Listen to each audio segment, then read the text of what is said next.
Anem amb altres assumptes. Javi González, benvingut, perquè així estem intentant detectar algun tresor ens trobarem o què? Alguna coseta jo crec que sí que podrem trobar. Alguna coseta podem trobar i sobretot contar el món que envolta els detectors de metall. Efectivament, perquè clar, nosaltres estem acostumats a veure a gent en estos aparells per les platges i jo sempre he pensat, això què és el que busquen? El que troben s'ho poden emportar a sa casa? Si jo me compro un aparell d'estos de demà me'n puc anar, no sé, ahir vaig al meu carrer a buscar algun tresor? Estaria bé, estaria bé. No ho sé. I el més important, Àlex, això es pot gastar en tots els llocs? No ho sé, això m'ho contaràs tu. Es pot utilitzar en tots els llocs? Mira, en les platges sí que es pot utilitzar. En les platges sí que es pot utilitzar? En les platges sí que es pot utilitzar. Sí, doncs justament crec que tenim a una persona que està intentant buscar algun tresor en una platja de la Comunitat Valenciana. Pasqual Herreros, el tenim per ahir amb el seu detector de metalls preparat i, a més, en aquesta platja de la Patacona per a viure l'experiència en primera persona. Veges si trobes un aret que se me va perdre a mi l'any passat per ahir. Un anellet. Ara ens posem a la faena, Àlex. Bona vesprada, Àlex i Javi.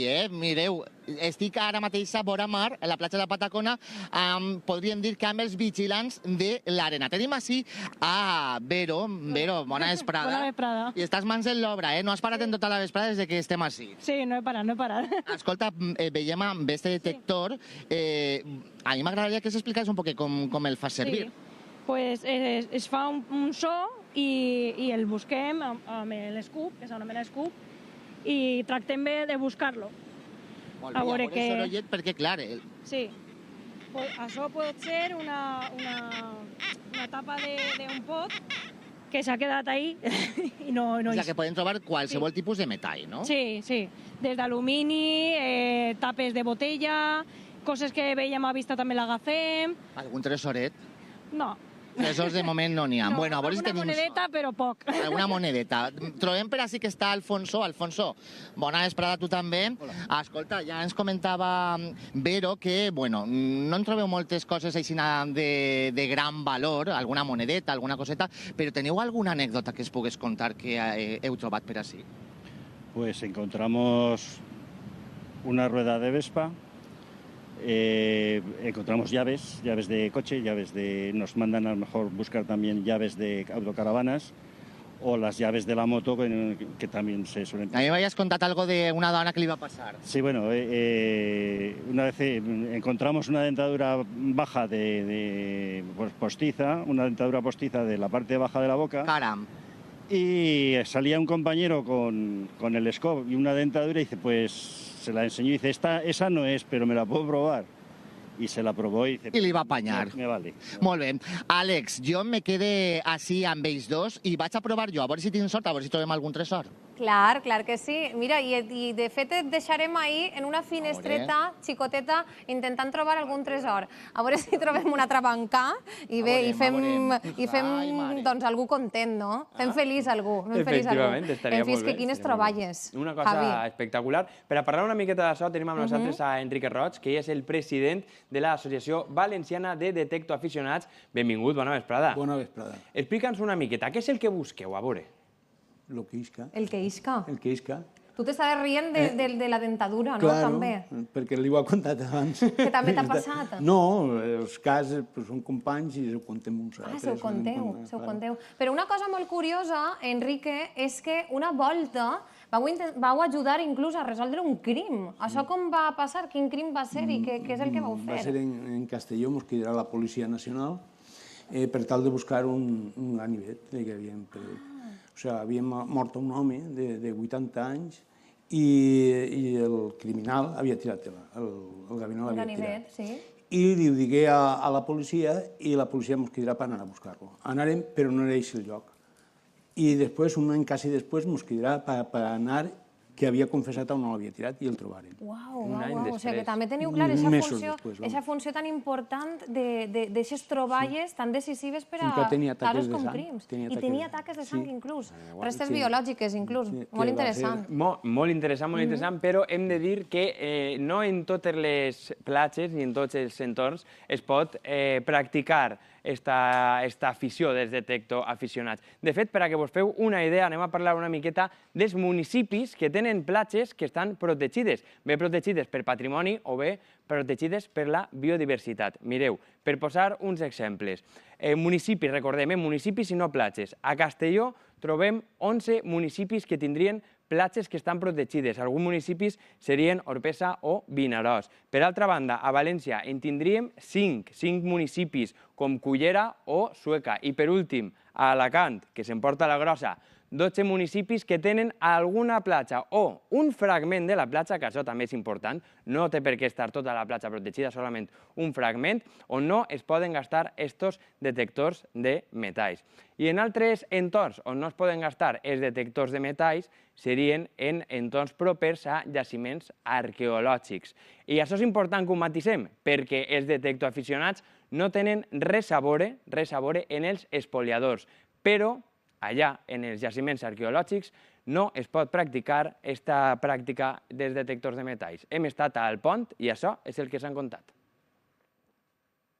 Este aqüeducte és una de les joies patrimonials del pont, però davall d'aquestes terres poden amagar-se nous tresors, tresors que a vegades han intentat espoliar i desenterrar amb detectors de metalls. El uso de detectores de metales está prohibido por ley. En un yacimiento arqueológico no se puede hacer uso de un detector de metales si no es con una autorización específica de Consellería de Cultura a un proyecto desarrollado por profesionales del sector. Esta és una pràctica il·legal i penada per la llei. El problema es cuando se extrae ese material con el detector de metales, rompiendo la estratigrafía del yacimiento arqueológico, y además el objetivo de esto es vender, es comercializar ese patrimonio. Preservar l'entorn i extraure les peces seguint la metodologia arqueològica és fonamental perquè el patrimoni no perda valor. El valor que nos aporta a nosotros al conocimiento de la evolución cultural de nuestro pueblo, ¿no? Entonces tiene un valor y un sentido aquí, no en otro lugar. Esa pieza extraída sin metodología arqueológica se descontextualiza y pierde el valor histórico que tiene. Per evitar que això passe, el veïnat del pont s'ha convertit en el guardià del seu patrimoni. Cuando ellos ven que alguien está expoliando y extrayendo material de estos campos y que pertenece a nuestro pueblo, a la historia de nuestro pueblo, pues es cuando tienen que dar la voz de alarma al ayuntamiento o a la consellería para que esto no se haga. Al final el patrimonio es de todos y lo que hay que hacer es preservarlo y respetarlo. El expolio hace mucho daño a los pueblos pequeños, ¿no? Ya que es difícil que se pueda estudiar o que se pueda excavar o que se pueda llegar a investigar. Bueno, pues no se debe permitir, eso está claro. Al final forma parte de la historia del pueblo y no me parece bien que se lo lleven otras personas a otros lugares. Una persona coja una pieza del monte, al final a los que se dedican a los arqueólogos sobre todo, pues que se pierda información. Que la gente llegue a expoliar y a intentar sacar un rendimiento económico dice muy poco de lo que en verdad vale, lo que es el patrimonio. Clar, Enrique, ho hem comentat abans, una de les vostres tasques també és informar i divulgar la normativa. La normativa vigent, claro. N'hi ha una normativa per a la platja, que és de lliure, no fa falta demanar permís, se pot anar qualsevol. Limitar les platges aquestes que estan prohibides per ser patrimonials, que tenen patrimoni, i n'hi ha algun poble que no deixa per l'autoritat, o sigui, sense que n'hi hagi ahir patrimoni, però el poble no vol que... La normativa local, diríem. Exacte. Les ordenances municipals, no? En concret, Guardamar del Segura, Cullera, no volen que se busqui allí.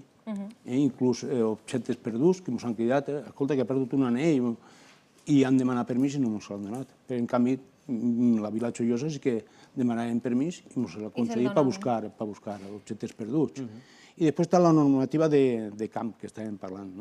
En el camp n'hi ha que tenir permís del propietari de les terres i en aquest permís se demana permís a la Conselleria de Cultura perquè aquestes terres no estiguin influïdes per zones arqueològiques. Enrique, saps qui també coneix molt bé la normativa a la perfecció és l'inspector de Patrimoni Arqueològic José Luis de Madària, que el tenim a l'altre costat. Molt bona vesprada.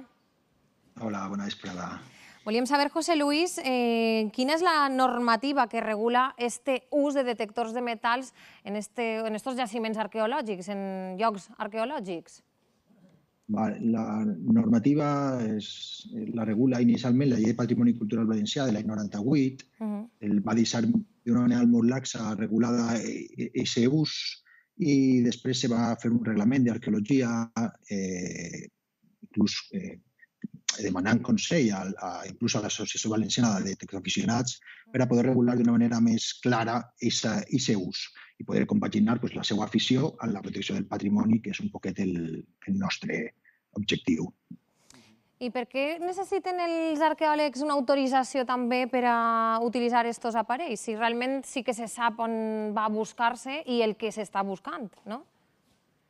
A veure, qualsevol actuació arqueològica necessita una autorització i dins d'aquesta autorització estaria l'ús d'aquests detectors de metalls, que a la fi no deixa de ser una autorització. Un arqueòleg que té una autorització per a fer una intervenció arqueològica està autoritzat intrínsecament per a poder gastar aquest detector. Inclús nosaltres, en alguns tipus d'actuacions arqueològiques, obliguem a gastar-lo com a ferramenta fonamental, una excavació d'un camp de batalla o un estudi d'una carretera antiga, per exemple. És ben important l'ús d'aquests aparells. Javi? I tant que sí, clar, José Luis, escoltàvem en el vídeo que vam veure al pont que allí han patit l'espoli en l'aqüeducte. Per què és tan important previndre l'espoli? És a dir, com afecta l'espoli a l'arqueologia? Bé, ja ho han explicat de certa manera inclús la gent del poble, cosa que m'agrada molt que estiguen tan conscienciats. La gent oblida que l'arqueologia és una ciència històrica que estudia les restes materials. Si nosaltres perdem els restes materials no podem reconstruir aquesta història. Per exemple, és com un metge que fa un anàlisi de sang i li lleven la prova de colesterol. No podria saber potser el problema del pacient. Jo vaig posar un exemple. Nosaltres excavàvem la Via Augusta, la carretera romana més important de l'Occident romà, i trobarem un dipòsit de monedes d'època de Claudi, que seria 40 anys després d'Augusto, que li dona nom a la carretera. Després tinguem la sort de trobar un altre dipòsit de fundació, un botiu d'època d'Augusto. Si haguera passat un detectorista sense maldat i haguera trobat aquest dipòsit de monedes, que val en el mercat negre 30 euros, potser nosaltres haguérem tingut que dir que aquest tram de carretera era de Claudi i no d'August. És una cosa tan bàsica com aquesta. José Luis, moltíssimes gràcies per atendre'ns. Crec que és important aquesta divulgació que estem fent avui així en directe per a vosaltres, per a nosaltres i per a tota la població. Moltíssimes gràcies. Moltes gràcies. Moltes gràcies a vosaltres. I ens havíem deixat al nostre company Pasqual Herreros. Jo li havia encomanat una missió que era trobar el meu aret, però bé, amb aquest temps, a veure si ha pogut trobar alguna coseta, exactament. A veure, Pasqual, el veig cansat, Has trobat alguna cosa? Àlex, Javi, jo pensava que això era més fàcil i de fàcil res, Escolta, sí que han trobat algunes cosetes que, mireu, per exemple, Alfonso les tenia per així, havien trobat també unes claus de cotxe, potser, les tens per ahí? Sí,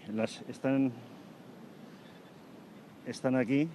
Bueno, unes claus de cotxe, també alguna monedeta. El que és important és que, sobretot, heu d'anar molt en compte, sobretot amb els objectes punxants, ¿no? Sí, objetos punzantes, cortantes, que puedan producir heridas.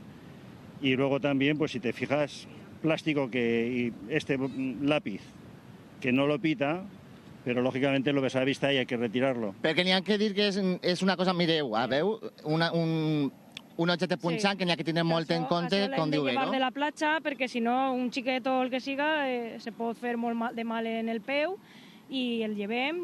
I a banda hem de dir que aquests detectors, aquestes persones, són moltes voltes molt eficaços per a resoldre algun delicte o fins i tot també per a buscar algun objecte que alguna persona hagi perdut. És així?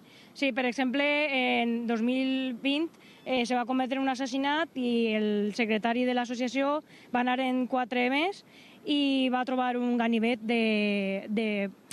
d'una dona, un home que s'havia sigut assassinat, i el va trobar i va ajudar a la policia local de Castelló, per exemple. Important això, a banda de la tasca que fan també descontaminant les nostres platges. Àlex, Javi. Moltes gràcies, Pasqual Herreros. Et deixem ahir una miqueta més, encara que t'hem encomanat una altra missió, un altre directe que tindrem després, que t'agradarà una miqueta més, crec jo. En fi, Enrique, estem veient que cada vegada es suma més aficionats, no? Hi ha més. Quin perfil tenen estos aficionats? De tot tipus. De tot tipus? Poden trobar gent jove, gent gran? Sí, sí. Des de llicenciats a obrers... I què és el que et mou realment per anar-te'n tu amb el detector de metalls a aquests llocs? Què serà el que pita? Què serà el que pitarà?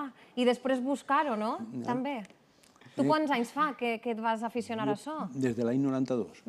Mira, quan vaig néixer jo, des de l'any 92. Ahir buscant, i la troballa més gran que hagis trobat en la vida? Pues una moneda així un dia que has trobat alguna moneda més, que dius, bueno, vull disfrutar. Però, a veure, tot és qualsevol cosa, potser una tonteria... El dona com una emoció, no? Sí. Com una emocioneta per a seguir, no? Pensava que era una altra cosa i és... I això que t'emportes. És un poc com jugar a la loteria, a veure si el toca, a veure si el toca. I, Enrique, que anava a dir-te, jo me puc comprar un detector de metalls i me puc apuntar ahí amb vosaltres? Què n'hi ha que fer, a veure? Res, comprar el detector, o vine, mos coneixes i estem allí i t'aficiones. El detector de metalls... I si és en un company, com he dit ara... On es compra? On es compra el detector de metalls? Pues n'hi ha diverses cases en Espanya, n'hi ha en Madrid, Barcelona... Per internet, per exemple, poden comprar? Sí. Àlex, tu vas que... Són cases de tota la vida que tu el compres avui i demà el tens així. M'ha agradat conèixer-vos perquè jo sempre he estat a la platja igual, allí, prenent el sol, i de sobte em veig a una persona amb el detector de metalls i dic, què estaran buscant aquestes persones? I ja veiem que teniu una funció ben important també. No dius, vaig a buscar euro, no, vas a lo que isca i pita i dius, mira, doncs ara és un no sé què, un tapó. Molt bé. I a mi quan te penses que és el tapó és una monedeta. És una altra cosa. Dius, hòstia, que alegria. És emocionant, és emocionant. Enrique, moltíssimes gràcies per vindre, per il·lustrar-nos esta afició que també té els seus objectius i que són molt bons. I a veure si ens trobem un altre tresor, ja ens avisaràs. Te puc dir que col·laborem en la ONG Xaló en descontaminació de la platja i per les tortugues, el galàpagos, que crien a la vora del mar. Tasques molt importants, no només buscar alguna troballa aleatòria. Enrique, moltes gràcies per vindre i per atendre'ns i a buscar més tresors per descomptat i avisar-nos. Javi González, crec que este tema ha quedat ben clar.